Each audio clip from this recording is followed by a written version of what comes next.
Today we're learning Deuteronomy 6:5. We'll also learn exactly what it means. Hi friends, I'm Miss Nancy Ruth. And I'm Mr. Roger.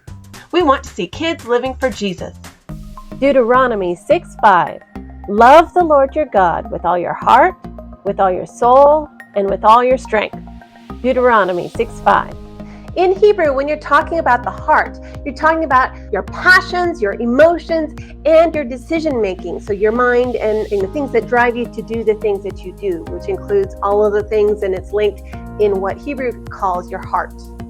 How can you love God with all your heart? Deuteronomy 6:5. Love the Lord your God with all your heart, with all your soul, and with all your strength.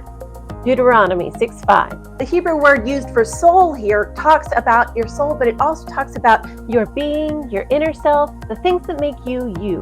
Your nefesh, that's the Hebrew word, your soul, leaves your body when you die and leaves the physical part here.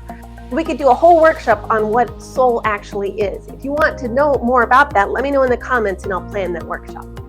How can you love God with all your soul? Deuteronomy 6:5. Love the Lord your God with all your heart, with all your soul, and with all your strength. Deuteronomy 6:5. Your strength or your might is pretty easy to understand. That's all the things that you do with your muscles and your body. How can you love God with all your strength and your might?